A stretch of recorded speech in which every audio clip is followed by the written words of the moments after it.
ఒక అంశం అధ్యక్ష.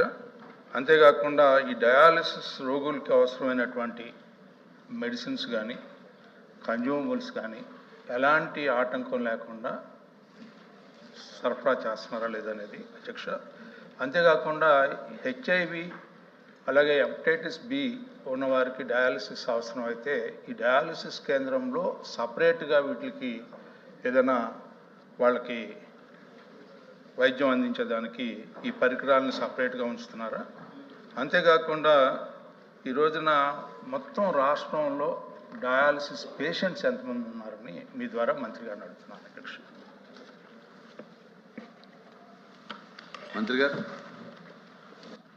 అధ్యక్ష, గౌరవ సభ్యులు అడిగిన ప్రశ్నకు సమాధానం శాశ్వత పరిష్కారం కోసం ఉద్యానంలో శాశ్వత పరిష్కారం కోసం కొన్ని హార్వర్డ్ యూనివర్సిటీ కానీ ఇతర యూనివర్సిటీలతో ఎంఓయూ కుదుర్చుకోవడం జరిగింది. దానికి కారణాలు ఏంటనే విషయాన్ని కూడా పరిశీలించడం జరుగుతూ ఉన్నది అధ్యక్ష. రెండవ ప్రశ్న వారు అడిగింది పబ్లిక్ ప్రైవేట్ గవర్నమెంట్ పబ్లిక్ సెక్టార్లో ఉన్నాయా ప్రైవేట్ సెక్టార్లో ఉన్నాయా అని అడిగారు. మొత్తం 2721 మెషన్స్ డయాలసిస్ మెషన్స్ వాళ్ళ రాష్ట్రంలో ఉన్నాయి అధ్యక్ష. దాంట్లో 985 గవర్నమెంట్ హాస్పిటల్స్లో ఉన్నాయి, 1736 175 నెట్వర్క్ హాస్పిటల్స్లో ఉన్నాయి అధ్యక్ష. తర్వాత మెడిసిన్స్ కన్జ్యూమబుల్స్ గురించి అడిగారు. అటువంటి సరఫరాలో ఎటువంటి ఆటంకం లేకుండా సరఫరా చేయడం జరుగుతుంది అధ్యక్ష. హెచ్ఐవి హెచ్పివి పేషెంట్స్ గురించి ప్రత్యేకంగా ప్రతి డయాలసిస్ సెంటర్లో కూడా ప్రత్యేకంగా బెడ్ ఒకటి ఉంచడం జరుగుతుంది. టోటల్ పేషెంట్స్ ఎంతమంది అడిగారు. రాష్ట్రంలో సీకేడీతో బాధపడుతున్న టోటల్ పేషెంట్స్ 21,504 మంది ఉన్నారు అధ్యక్ష. దీంట్లో ప్రభుత్వ రంగంలో రిజిస్టర్ అయిన వాళ్ళు 8,692, అదేవిధంగా ప్రైవేట్ సెక్టార్లో రిజిస్టర్ అయిన వాళ్ళు 12,912 ఉన్నాయి అధ్యక్ష. అయితే ఈ గౌరవ సభ్యులకి దృష్టికి తేవలసింది ఏంటంటే అధ్యక్ష, ఈ 20 నెలల్లో 14 డయాలసిస్ సెంటర్ని రాష్ట్ర వ్యాప్తంగా మంజూరు చేయడం జరిగింది అధ్యక్ష. 11 ఇప్పుడు ఇంకా కొత్తగా టెండర్ ప్రక్రియలో కూడా ఉన్న విషయం నేను వారి దృష్టి తెస్తున్నాను. మీరు గతంతో పోలిస్తే సెషన్స్ కూడా మెషన్స్ పెరిగాయి, సెషన్లు కూడా పెరిగాయి అధ్యక్ష. గతంలో ప్రభుత్వం వచ్చే నాటికి 555 మెషన్లు ఉంటే రాష్ట్ర వ్యాప్తంగా ఇప్పుడు 726 మెషన్లు అయ్యాయి. నెలకి 40,000 సెషన్లు జరుగుతూ ఉండేవి అధ్యక్ష.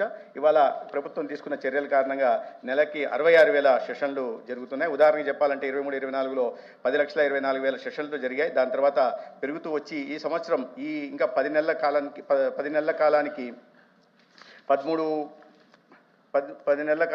13 లక్షల సెషన్లు 13,75,706 సెషన్లు జరిగాయి అధ్యక్ష. అంటే రాష్ట్రంలో ఉంటున్న సికేడీతో బాధపడుతున్న పేషెంట్లకు పెన్షన్ ఇవ్వడమే కాకుండా వారిని ఆదుకునే దిశగా డయాలసిస్ సెంటర్లు పెంచడం, అదేవిధంగా సెషన్స్ కూడా పెంచే దిశగా కూడా ప్రయత్నం చేస్తున్నాం. దాంట్లో భాగంగా ప్రధానమంత్రి నేషనల్ డయాలసిస్ ప్రోగ్రాంలో భాగంగా పీపీపీ కింద కేంద్ర ప్రభుత్వం కూడా సహకారం అందిస్తూ ఉంది అధ్యక్ష. దాని కారణంగా ఇటువంటి చర్యలు తీసుకోగలిగాం. ధన్యవాదాలు అధ్యక్ష.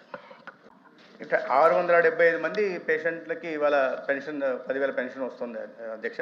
దాంట్లో ఏంటంటే వాళ్ళ సీరం జిఎఫ్ఆర్ కానీ సీరం క్రియాటినిన్ లెవెల్స్ ఎంత ఉన్నాయనే దాన్ని బట్టి వీళ్ళు పెన్షన్ అర్హులా కాదా అనేది మీద ఈ దాదాపు సగటున ఒక్కొక్క పేషెంట్ మీద సంవత్సరానికి 86,000 రూపాయలు ఖర్చు పెట్టడం జరుగుతుంది అధ్యక్ష. 20 నెలల్లో 224 కోట్లు కూడా ఖర్చు పెట్టడం జరిగింది.